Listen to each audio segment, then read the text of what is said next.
मेरे प्यारे दोस्तों, मनी मंत्रा प्रो में आपका स्वागत है। दोस्तों, क्या आप जानते हैं कि शेल कंपनियां और टैक्स हेवन ये क्या है? टैक्स हेवन किसको कहा जाता है? शेल कंपनियां क्या होती हैं और इनका हमारे देश की अर्थव्यवस्था पर क्या असर पड़ता है? तो चलिए हम आपको बताते हैं। दोस्तों, टैक्स हेवन एक ऐसा देश या क्षेत्र होता है जहां धन जमा करने वालों से न्यूनतम कर वसूला जाता है।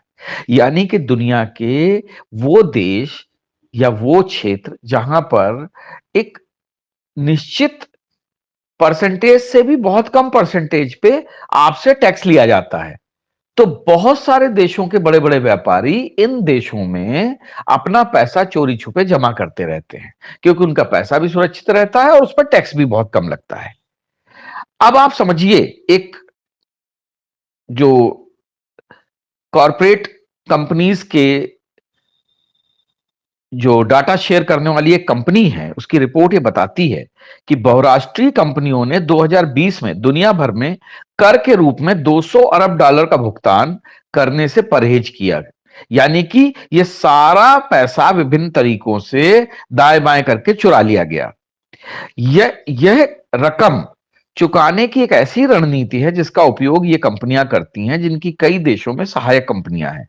ये कंपनियां अपनी कमाई छुपाने के लिए ऐसे देशों में धन जमा करती हैं जहां उन्हें मामूली कर चुकाना पड़ता है।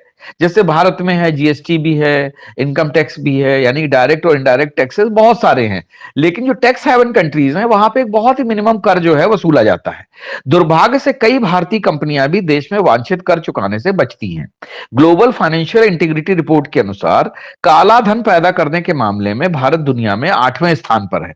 बैंक ऑफ इटली की गणना से पता चलता है कि वैश्विक टैक्स हेवन में भारत की हिस्सेदारी 10 लाख करोड़ रुपए है। अब समझिए कितना ज्यादा ये टैक्स चुराने का मुद्दा है। ऑक्सफैम इंटरनेशनल की survival of the richest report के अनुसार 2022 तक भारतीय अरबपतियों की संख्या 2020 में 102 से बढ़कर 166 हो चुकी है। वर्ष 2000 में भारत में घोषित रूप से केवल 9 अरबपति थे।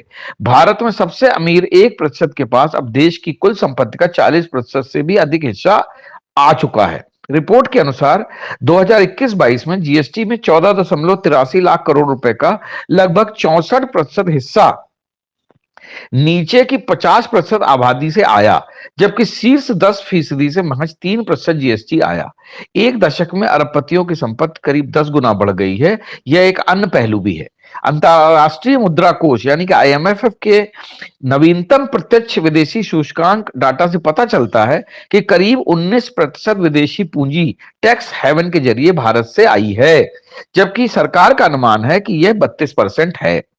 बहरहाल, कर पनाहगाह या टैक्स हेवन की चर्चा इसलिए भी तेज हो गई है क्योंकि साइप्रस कॉन्फिडेंशियल की जांच में वैश्विक अभिजात वर्ग द्वारा टैक्स हेवन के रूप में साइप्रस में स्थापित कंपनियों का खुलासा किया गया है।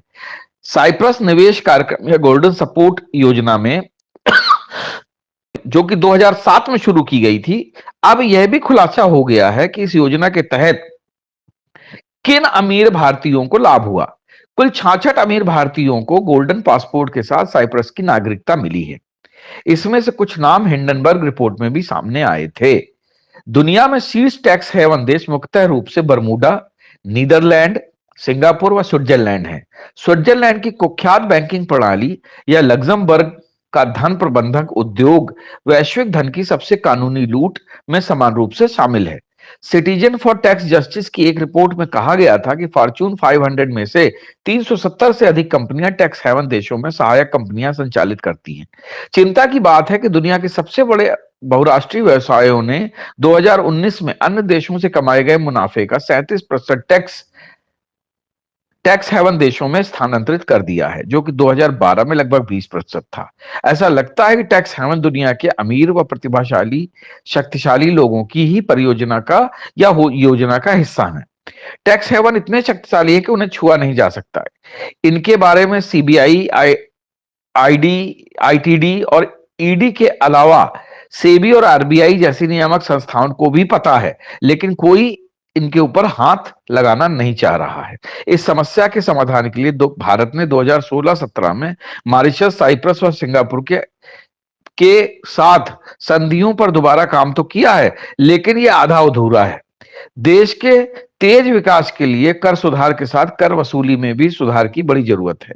सरकार प्रयास कर रही है कि सन 2019 के बाद से 3 वर्षों में 1,12,509 शेल कंपनियां बंद की गई हैं। यह सरकार की ही कोशिश का नतीजा है। वैश्विक स्तर पर भी कर चोरी विरोधी पहल COCD 20 को मुस्तैद करना होगा,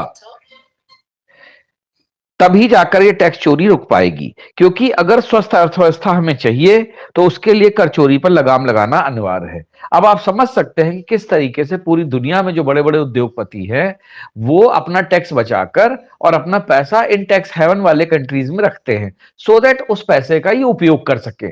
और जैसा कि आपको मैंने बताया कि लग्जमबर्ग फाइनेंशियल जो इंस्टीट्यूशन है, या जिसको कह सकते हो कि आप क्या कहते हैं, स्विट्जरलैंड की जो अर्थव्यवस्था है वो इसी चोरी के रुपयों से चल रही है। आपको पता होना, स्विट्जरलैंड में कोई भी उद्योग धंधे नहीं है सिवाय इस प्रकार के बैंकों के, और उन बैंकों में जो पैसा जमा होता है उन बैंकों से इतना टैक्स, जो बैंक मिनिमम टैक्स लगाकर भी इस चोरी के पैसों से इतना ज्यादा टैक्स ले लेते हैं इन चोरी के रुपयों से, जमाकर्ताओं से, कि आप ये समझिए पूरे स्विट्जरलैंड की अर्थव्यवस्था उसी पैसे से चल रही है। उसी पैसे से स्विट्जरलैंड के हर नागरिक को हर महीने एक तनख्वाह दी जाती है ताकि वो अपने ऐशो आराम की जिंदगी से अपनी गुजर बसर कर सके।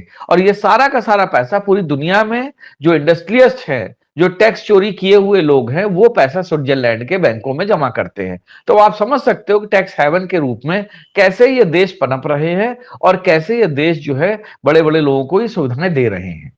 तो दोस्तों, अगर आपको भी कहीं पता चलता है कि इस प्रकार के लोग टैक्स चोरी में लगे हुए हैं तो उनको समझाइए, बुझाइए, उनको सही राह दिखाइए कि टैक्स चोरी ना करें। टैक्स चोरी करना यानी देश के साथ गद्दारी करना है, और ऐसे लोगों को कभी भी माफ नहीं किया जा सकता। जय हिंद, जय भारत।